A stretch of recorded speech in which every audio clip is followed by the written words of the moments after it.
So I'm waiting for Stevie and Sheldon to join in.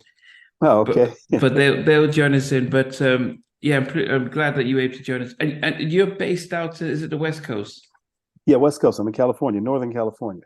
Yeah, Yeah. thinking that just remembering the fact that you guys out of Sacramento, you had the West Mhm. Coast New Jack Swing type of thing going on. Yeah, well, actually, the funny part about it is that we did the LP version, okay, and we were I was with Atlantic at the time, and Sylvia Rome.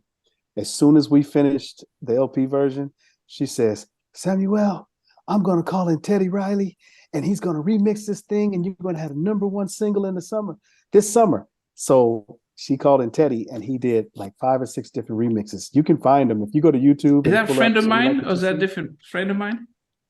What's the name? You ain't no Teddy friend Riley. of mine. Yeah, no, this is the But track, yeah, friend of mine. well, yeah, no, this is "So You Like What You See." Oh, he did it. Yeah, Okay. yeah, he did. So You Like What You See, give it the program. Yeah, Oh, he did that. He did my solo stuff. Yeah, he did that. He knocked it out. That's the one that you see on Grand Theft Auto. That's the one when I first went solo. That's the one that went straight to the top of the charts and just kind of stayed there for a while. Yeah, so it's big now. Actually, I'm doing a big show with Keith Sweat and After Seven and a few others February 10th for the Valentine's show. So wow. Well, okay. We're going to start backwards and get to the front because okay. it's going to be, yeah, it's going to be great. But anyway, Stevie's going to be here. He'll chime in. Stevie, I said to Good Samuel evening. how much of a fan you are. Yeah, of course. I was going through the back catalogue before, just reminding myself of the Black Paradise album, stuff that you'd sung backing vocals on, and obviously probably where you're going to start shortly as well, Nnamdi. Yeah. Back to the mid-80s, I guess. Mm-hmm. Yes. But anyway, Sam, we do have an international audience, and that's what we always say. So people tune in from all over the place. So we always start off with where you were born and raised. I was born and raised in Berkeley, California. Okay. Out there, not too far actually from Cal Berkeley, the university.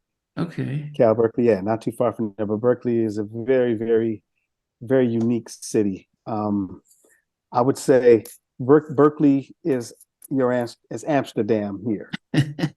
You know what I mean? It's a close, because it marches to its own drum. You know what I mean? Yeah. So growing up there, man, it really, really, it really shapes you and musically, because in Berkeley, it played everything. You had everything. You had folk, reggae, rap, gospel, pop, funk. You know what I mean? You had everything on the radio all the time at the same time. So you didn't have just like, what's your favorite music? It was like you heard everything all the time on every station. So you didn't fall into the boat of just, oh, I just like this. I just love R&B hip. You heard everything, so you liked everything. So, you're able to fuse everything. Yeah. Like when you hear certain songs even if you hear my vocals on certain things, you can probably go, hey, that kind of reminds me of, but that kind of reminds, because I kind of grew up hearing everything, not just Motown. You know what I mean? I was hearing the Wow. Carpenters. I was a little kid, but I'm listening to the Carpenters and all the big pop stuff, at the same time. So, going through high school and junior high school, Journey, all those big old pop groups that you hear now, Yeah. the Steve Perrys, the Phil Collins. I heard all those vocalists, so I was able to take this and that and that and that and go, Wow. okay, I can see the main thing that they do is master the art of telling a story. It's not about a style. It's about mastering the art of telling a story, vocally, anyway.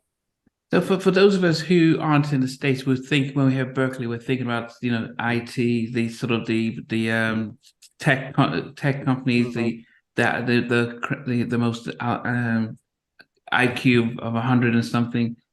For you guys living in Berkeley, was it a university city or town, or was it just like any other place?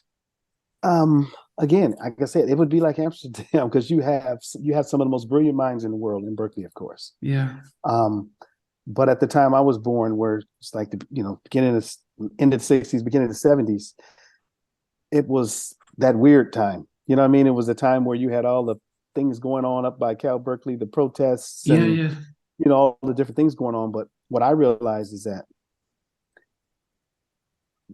the people we call unhoused here now, the homeless or whatever like that. Yeah.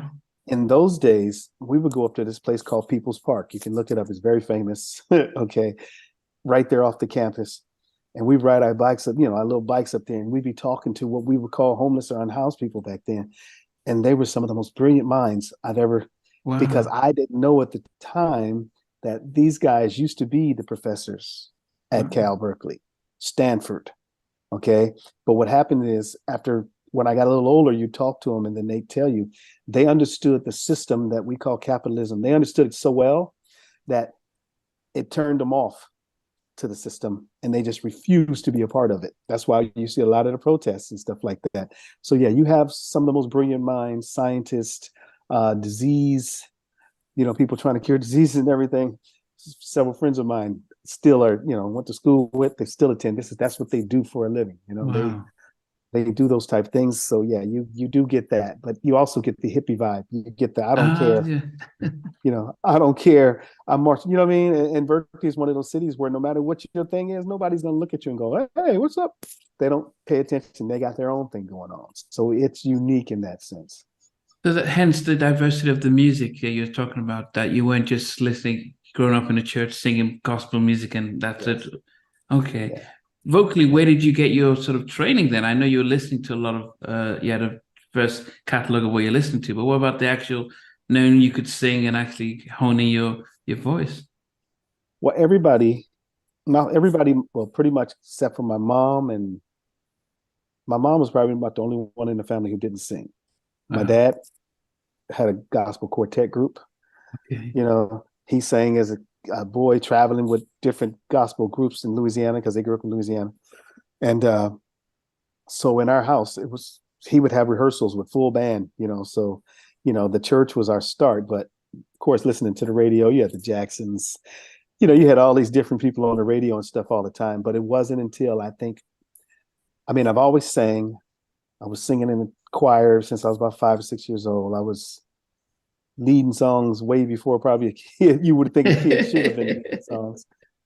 But we just, it was with a musical family. So you weren't like, hey, I can sing. It was like your dad did it. My brothers played guitar and bass. I played drums early on. And then, what I mean? So everybody did it. So it wasn't like you thought, hey, I got this gift. I can do music. It wasn't until I think I got closer to junior high school, like, around 13, 14 is when I started listening to older guys like Peebo Bryson, James Ingram, Jeffrey Osborne, Larry Graham. I started listening to those kind of crooner type vocalists, Marvin Gaye, of course. Yeah. As a child, my favorite singer, and as an adult, is Sam Cooke. Wow. Okay, because to me, his voice, there is no voice like Sam Cooke. I mean, everybody has a unique sound, of course. Yeah. But when Sam Cooke sang, even as a kid, I felt it. Wow. It was almost like you could just hear, whatever he was singing about, whether it was a happy Frankie and Johnny song or whether it was a change gonna come, whatever he was singing, it just resonated with me as a kid. So his sound and his tone was always like my favorites. As I got older, he's still my favorite, but after that, it's Marvin and Teddy Pendergrass. I mean, those two guys just, They just really, really, they just, you listen to them and you go, no wonder why that they were at the levels that they were. I mean, Michael Jackson and all that, Prince, and of course, but vocal is just, pure, just stand flat-footed and sing, as they say. After Sam Cooke, it would be Marvin and Teddy. Hey, thanks for watching. Really appreciate it. If you loved what you watched, there's over 100 artists that we've interviewed. So please check out the videos. Remember to like, share, how not, and subscribe.